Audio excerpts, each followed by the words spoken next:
The moment the containment hatch slid open, the room fell silent. The saber-toothed cat emerged with slow, deliberate steps, its massive paws making almost no sound on the polished floor. Muscles rippled beneath a pelt of mottled gray and tan, and its yellow eyes swept over the assembled group of alien veterinarians and researchers, as if evaluating threats. A low growl vibrated through the air like a live wire. Dr. Varnix, a tall, lime-scaled zoologist from the planet Rost, took one cautious step back. This species has no place in a controlled research environment. It is entirely untameable. That's what you said about the Terran grizzly, said Commander Jal, a stout, plum-colored official from the Galactic Zoological Authority. And yet here we are, Dr. Varnix hissed. A grizzly is a docile herbivore compared to this. This animal is extinct on its own planet for a reason. It is a hyperpredator. There's someone who wants to try, Commander Jal replied. A human. The murmurs started immediately. Some of the aliens muttered in disbelief. Others laughed outright. The saber-tooth flicked its tail and let out a roar that sent one of the interns stumbling backward into a console. The human entered 30 seconds later, wearing a heavy-duty jacket reinforced with carbon fiber mesh. His name was Merrik, a wildlife specialist from Earth's Lunar Conservancy program. He looked around with a calm expression, then locked eyes with the saber-tooth. Name's Merrik. Heard you've got a problem, kitty. You will not survive 10 seconds, said Dr. Varnix flatly. I'm not here to fight it, Merrik replied. I'm here to understand it. The saber-tooth snarled and crouched low, prepared to pounce. No one moved. Merrik walked straight toward the enclosure. Open the barrier, he said. You must be malfunctioning, Dr. Varnix snapped. That creature will tear out your throat before you blink. I've worked with predators before. Just open it. Jal hesitated, then gave a nod. The barrier shimmered and dissolved. The saber-tooth didn't leap. It didn't move. It stared. Merrik crouched down slowly, pulling a pouch from his belt. He scattered a few strips of rehydrated meat on the floor, then sat back on his heels and waited. The cat's nose twitched. No one breathed. The saber-tooth padded forward, head low, and sniffed the meat. It ate. Then it looked at Merrik again. Good girl, Merrik said. You miss hunting, don't you? The saber-tooth bared its teeth. Merrik didn't flinch. For 3 hours, he stayed in the enclosure, speaking softly, never making sudden moves. The aliens watched from behind reinforced glass, baffled. The saber-tooth made one half-hearted swipe at Merrik's shoulder, drawing a shallow cut, but he didn't retreat. Instead, he offered another strip of meat and whispered something they couldn't hear. When he finally stood, the saber-tooth followed, pressed its massive head into his side. Purred. The room erupted in chaos. Unacceptable, Dr. Varnix shouted. This is not scientific. The animal is ill, drugged, or deceived. No drugs, Merrik said, stepping out with blood on his jacket. Just trust and time. The saber-tooth sat beside him, tail flicking lazily. Jal stepped forward, eyes wide. What did you say to it? I told her she wasn't alone anymore. The saber-tooth leaned against Merrik's leg, purring audibly enough to shake the floor. Over the next week, Merrik worked daily with the animal, which he named Sera.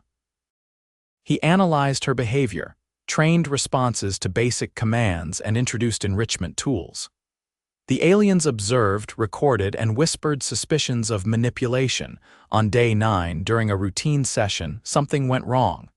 An intern activated the wrong gate panel. A second enclosure door slid open, releasing a Zarnak raptor, a sleek, 6-limbed predator with serrated spines. It lunged for Merrik instantly. Sera reacted first. With a roar that shook the walls, she intercepted the raptor mid-pounce. Claws slashed. Blood sprayed. The Zarnak screeched, flailing violently as Sera sunk her teeth into its neck. Merrik scrambled back as security alarms blared. It took 4 guards and 2 tranquilizers to subdue both animals. Sera, despite being wounded, refused to let go of the raptor until Merrik called her off. He was rushed to the medical bay, 2 broken ribs, a dislocated shoulder, and a concussion from being slammed into the wall during the chaos. He needed surgery for the shoulder and strict bed rest for 2 weeks. When he woke up the next day, still groggy from anesthesia, Joel stood at his bedside. "You shouldn't be alive. Neither should she," Merrik murmured. "She protected you. She's not just a predator, she's a partner." Dr. Varnix entered, looking displeased. "You risked the entire facility." "I saved the intern," Merrik said, "and Sera saved me." Varnix glared. "That animal is still a threat." "She's also loyal," Merrik replied. "You treat her like a specimen, I treat her like she matters." Recovery was slow. Merrik couldn't lift his arm for weeks. The ribs healed awkwardly. He spent most of his time reviewing footage, adjusting training protocols, and communicating with Sera through reinforced glass. The first time he returned to the enclosure, 6 weeks later, he moved carefully. Sera sniffed at the edge of the barrier, then lay down with her head on her paws. When the barrier dropped, she didn't move. Merrik sat beside her. She crawled into his lap not gracefully. She was heavy and the pressure on his ribs made him wince. But she purred.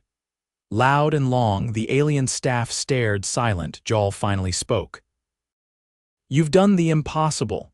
Merrik scratched behind Sera's ear. She nuzzled his chest. "I didn't tame her," he said. "I earned her."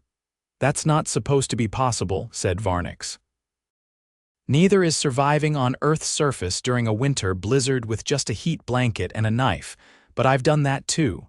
Joel leaned forward. "What now?" "I want her moved to an open-range preserve. Somewhere with real terrain, not sterile walls." "That wasn't the plan." "She's earned it." The next 2 weeks were filled with logistics, resistance from the Scientific Council, and a growing media buzz across the galactic networks. Videos of Merrik and Sera circulated, showing her licking his face, responding to hand signals, even rolling over to let him examine a wound on her flank. Varnix filed multiple objections. "This is emotional contamination. You are anthropomorphizing an ancient killer. She's also a living creature with memories, fears, and instincts. Stop trying to simplify her." In the end, the GZA approved the transfer under strict conditions. Sera would be moved to the Terra Nova Biopreserve on the moon of Vexin Prime, an artificial environment designed to replicate prehistoric Earth. Merrik went with her. The transport was tense. Sera didn't like the small confines of the stasis pod. She cried out, low and mournful. Merrik stayed in a support chamber nearby, watching her vitals. When she whimpered, he talked to her through the comm. When they landed, she refused to leave the pod until Merrik entered the habitat first. Then she followed, cautiously, sniffing the air and brushing against his side. The first night she slept curled against him. Joel visited after 3 days. "She's adapting faster than expected. She knows it's her home now." Varnix didn't come, but others did. Scientists, conservationists, even skeptical alien trainers. They watched Sera respond to Merrik's voice, saw her purring in his lap under the artificial stars, her massive body relaxed, her eyes closed. No chains, no muzzles, just trust. Merrik looked up at the visitors on the observation deck. "You doubted her," he said. "You doubted me." "But all she needed was a chance." Joel nodded slowly. "We've learned something today." "You've learned she's not a monster," Merrik replied. "She's a survivor." Sera yawned, showing off teeth longer than Merrik's fingers. Then she purred again, and the sound echoed through the dome like a lullaby from a forgotten time. By the 3rd week on Vexin Prime, Merrik woke to the weight of Sera's paw pressing into his thigh and the distant clatter of a drone cart tipping over outside the biome's western gate. He groaned. His shoulder still throbbed when he shifted wrong, and his ribs hadn't forgiven him for sleeping curled up under a Sabertooth that weighed more than a freezer unit. He peeled himself from the moss bed fake, but cushioned and limped to the perimeter interface. Outside the transparent dome, a technician in a silver exosuit was flailing at a tipped cargo sled, its contents scattered across the synthetic brush. "You're 3 hours early," Merrik called out. "Stasis feeds off pattern," the tech shouted back. "Auto feeders didn't deploy this morning." Merrik glanced at Sera. Her ears were pinned back, not in alarm but in irritation. She hated changes in routine. He knelt beside her and scratched along the base of her jaw until her tail stopped twitching. He stepped into the transfer chamber and waited for the decon mist to cycle. The outer gate hissed open. The technician, young, twitchy, antennae vibrating, juggled a datapad and a vial of protein paste. "Don't throw unfamiliar scents around in her quadrant again," Merrik said. "She's memorized baseline chemical signatures. You spike the air with the wrong compound, she'll think it's a threat." "I was cleared by admin," the tech mumbled. "Didn't know your cat ran olfactory diagnostics." "She doesn't run them," Merrik said. "She is one." The tech didn't reply. He just finished loading the resequenced feeder units and retreated fast, shoes slipping in the moss. The second the gate sealed, Sera approached the dispenser and nudged it once with her head. It clicked. Protein cubes dropped. She ignored them and looked at Merrik. "Yeah, I wouldn't eat that either," he muttered. Later that day, a delegation from the Scytheran Biological Council toured the preserve. They arrived in a skimmer with hull plating polished to a mirror shine and disembarked in a line, each wearing a different shade of iridescent orange. Merrik recognized only one their lead, a tall, four-eyed xenogeneticist named Lethra. She had a habit of tapping her upper left mandible when she was unimpressed. "You've designated this creature as a cohabitant," she said, inspecting Sera through the observation deck's panel. "Under what classification?" "She's a biome-integrated apex," Merrik said. "Behavior modified, non-invasive, no external hormonal suppressants." Lethra blinked all four eyes. "That's not a recognized designation." "There are no precedent metrics." "There weren't any Sabertooths either until last month," he replied. "We're improvising." One of the junior researchers, a pale, translucent being with no apparent joints, floated closer to the panel. Sera stood at the far end of the enclosure, gnawing the spine of a synthetic deer. When she noticed the group, she dropped it and padded over, stopping just short of the glass. "She acknowledges us," the floater whispered. "She's choosing to observe," Merrik answered. "She doesn't perform." Lethra scribbled something on her datapad. "Her cranial scans indicate neural pathways associated with social bonding. You're suggesting she's re-established pack dynamics with you? She thinks I'm slow but worth protecting." Lethra turned toward him. "Protection implies perceived threat. Is there one? Not yet. But she doesn't wait for threats, she anticipates them." The delegation left without ceremony. They didn't ask further questions. Merrik didn't expect them to. That evening, the temperature regulators dipped too far, and the artificial dusk settled colder than usual. Sera paced near the north ridge, where she'd excavated a shallow den beneath a cluster of basalt columns. Merrik approached with a thermal blanket and a set of heat stones, tossing them into the entrance. She dragged the stones into the den and watched him. He sat nearby, cross-legged, wrapping the blanket over his legs. The cold was biting through his jacket. Sera huffed and disappeared into the den. Minutes later, she emerged with a mouthful of fur. She dropped it in front of him. It was from her old bedding, pulled apart and reassembled. A crude, ugly offering. He pressed a hand to it and nodded once. She lay down beside him, not touching, just present. 2 hours after midnight, a siren shrieked through the preserve. Merrik bolted awake, heart hammering. The emergency lights flared red. Sera was already up, hackles raised. "Breach," a voice crackled through the calm. "Containment breach in Sector 4. Non-native entity detected." Sera growled, low and guttural. Merrik grabbed his calm and sprinted to the access lift, slamming his shoulder against the emergency override. The medics would scold him for days, but there was no time for protocol. When he reached Sector 4, the gate was shredded. Not forced open, shredded. Claw marks deeper than any of Sera's. A guard lay unconscious, pinned beneath a collapsed security drone. Merrik pulled him out with effort and dragged him to the corridor where 2 officers took over. "What came through?" Merrik asked. "Unknown species. Quadruped." "No registry match. It dropped in from orbit stealth insertion." Merrik's stomach dropped. "Is the animal still in the habitat?" The officer didn't answer, just pointed. Tracks deep, 3 toed impressions led into the biome's forest quadrant. Merrik ran, Sera was already there. He spotted her crouched on a high ridge, eyes locked on the intruder. The creature below was twice her length, serpentine with long forelimbs and glistening black hide. It moved like a shadow, disturbingly silent. Sera didn't charge. She waited. Merrik crept to her position, heart pounding. The thing moved again, its mouth opening to reveal rows of jointed teeth.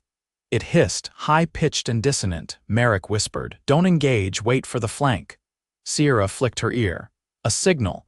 The alien creature lunged not at her but toward the nutrient basin nearby. It wasn't hunting. It was feeding. Merrik activated the calm. "Do not engage, repeat target is scavenging, not hostile. Stand down." "Negative," came the reply. "Command has ordered neutralization," he swore. "I'm in the field, you shoot, you hit both of us." The calm crackled. "You're not cleared for override." "Try firing and see what she does," Merrik said. "She'll come for you." There was silence on the line. No shots. Sera moved first. She descended silently, circling in wide arcs until she blocked the creature's escape. It hissed again, rearing up.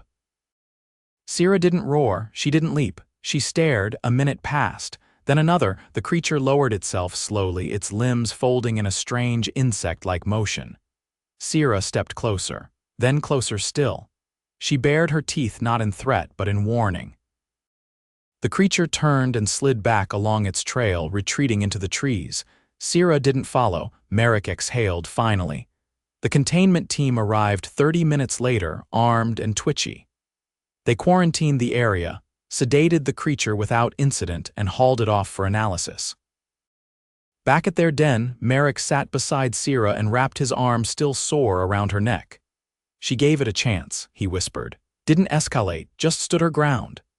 He didn't expect an answer, but she leaned into him, heavy and warm. At dawn, the Scytheran delegation returned. Lythra didn't even wait for introductions. "You're claiming interspecies de-escalation without vocal communication?" "I'm not claiming anything," Merrik said. "I watched her do it." Lythra studied him. "You're aware this event will be submitted as precedent?" "I'm not here for court records." "Then why are you here?" He looked back at Sera, chewing on a branch too thick to break. "To give her the life she wasn't supposed to have." 2 weeks after the containment breach, the council sent a final observer to assess long-term viability. Merrik had expected another bureaucrat, maybe a biogeneticist with too many degrees and not enough fieldwork. Instead, they sent a Kesh diplomat named Ray, a species known for their impartiality and cold logic. Ray arrived with no entourage, carrying only a recording sphere and a translator node embedded in the collar of her robe. "I won't interfere," she said. "I'm here to conclude documentation." Merrik had just finished reinforcing the water filtration trench behind the den. His hands were still muddy when he gestured toward the ridge path. "You'll get a better view from there. She likes to nap under the canopy this time of day. Keeps her fur from overheating." Ray followed him without comment, her boots soundless on the moss-stretched trail. When they reached the overlook, Sera was sprawled between 2 sun-warmed stones, her ribs rising and falling in steady rhythm. "She knows you're here," Merrik said. "I assumed," Ray replied. Her ocular movement adjusted when we entered the quadrant. "She won't approach unless you do something erratic. That won't be necessary." Merrik sat on a low boulder and pulled out a canister of rehydrated nectar, sipping slowly. His shoulder twinged with every movement, but he ignored it. The joint hadn't healed cleanly, and surgery was out of the question unless he left the preserve for 3 weeks of recovery. That wasn't happening. Ray watched him drink, then turned her gaze to Sera. "Your vitals are irregular. You've rescheduled 3 medical checks. You raid my file. I read everyone's file. Then you know I'm not stepping foot off this moon unless someone drags me." Ray didn't argue. She merely adjusted the sphere's altitude and began her scan. Sera yawned, exposing stained fangs, then rolled onto her side with a huff. "You've documented over 168 interactions," Ray said, 42 of them containing nonverbal cooperative behavior. That exceeds the baseline for most recognized sapient fauna. She's not sapient, no, but she's aware of cause and consequence. She exhibits inhibition and forward planning. She's also begun mirroring your posture during rest cycles. Means I'm rubbing off on her. Or she's deciding how much of you she wants to be. Merrik didn't reply. He finished his nectar and crushed the canister under his boot. Sera lifted her head at the sound. I'm conducting a final assessment of risk versus value, Ray said. The Council believes you've proven the species can be integrated into controlled ecosystems. But they're less convinced about your long-term stability. You think I'm the unstable one. You've lost 37% mobility in your dominant arm. You refuse corrective intervention. You're showing signs of moderate sleep deprivation and protein deficiency. If you collapse, she may become aggressive to protect you. Merrik stood. Pain flared through his ribcage and shoulder, but he didn't let it show. I've handled worse. Your physical limits are not in question. Your judgment is. Sera rose to her feet, shook out her fur, and padded toward them. She stopped 2 meters away, head tilted, tail low. Ray didn't flinch. She's observing the dynamic. She knows when I'm being evaluated. She's seen it enough times. Ray lowered the sphere. If she ever turns on you, there will be no warning, no trial. No appeal, she won't. You can't know that. Merrik reached out his uninjured hand. Sera stepped forward and pressed her forehead against his ribs gently. He scratched behind her ear. I do know, he said, because she had the chance. She's had dozens of chances. Ray nodded once. Then this will be my last visit. 3 days later, the Council delivered their ruling. Sera was cleared for permanent residency, no further observation required. Merrik received a formal commendation for advancing interspecies behavioral science. He didn't respond to the message. He was too busy treating a minor infection on Sera's hind leg. The wound had come from a jagged outcrop near the feeding ridge. She'd ignored it for a day, then started limping. Merrik had to wrestle her into a sedative-compatible position, a task that left him with 2 new bruises and a cracked fingernail. He cleaned the wound, applied a coagulant, and stayed with her until the drug wore off. That night, he sat beside her as she dozed, his back propped against the den wall. Above, the artificial stars flickered through the dome, mimicking a sky long vanished. You're not supposed to be here, he said. Neither am I. Sera didn't stir. You were born extinct. I was born into a world that thought it had seen everything. He chuckled softly, then winced at the pull in his ribs. They don't get it. You're not a relic. You're a restart. At dawn, he received a message from Earth's Lunar Conservancy. The board was offering reassignment. A new project on Europa's surface, something about reintroducing glacial canids. Bigger budget, better facilities, and a team of 12. A career maker. He deleted the message without reading the rest. Later that morning, a cargo skiff delivered a final shipment of terrain enrichment materials. Soil from Earth's Great Basin, desiccated lichen samples, and a crate of fossilized bones for behavioral analysis. Merrik watched the crew unload, then waved them off after inspection. He buried the bones near Sera's favorite hill. She found them an hour later, sniffed them, then began digging a shallow pit. She buried 3 of the bones herself. When Merrik approached, she looked up and licked his knee. That evening, he logged his final report. No fanfare, just data. Sera had begun marking territory using altered patterns, vertical scrapes, instead of horizontal. She'd started vocalizing during sleep cycles, low whistles that didn't match any known Sabertooth vocalization. She now responded to 12 distinct gestures and had initiated contact with 2 visiting researchers without prompting. The file closed with 1 sentence. She's not the last of her kind anymore. A week later, the preserve was quiet. The Council had stopped sending inspectors. The broadcasts had moved on to more dramatic stories, terraforming accidents, ambassadorial scandals, new supernova discoveries. Merrik spent his days maintaining the perimeter, adjusting habitat humidity, and inventing new games to keep Sera stimulated. She liked chasing scent trails he left with diluted herbs. She hated floating holograms. She'd swatted the last one into a tree. On the last day of the season cycle, he lay in the grass with Sera beside him. His shoulder ached. His ribs still clicked when he inhaled too deeply. But the pain didn't bother him anymore. He watched her nose twitch as she dreamed, paws kicking in slow motion. She was safe.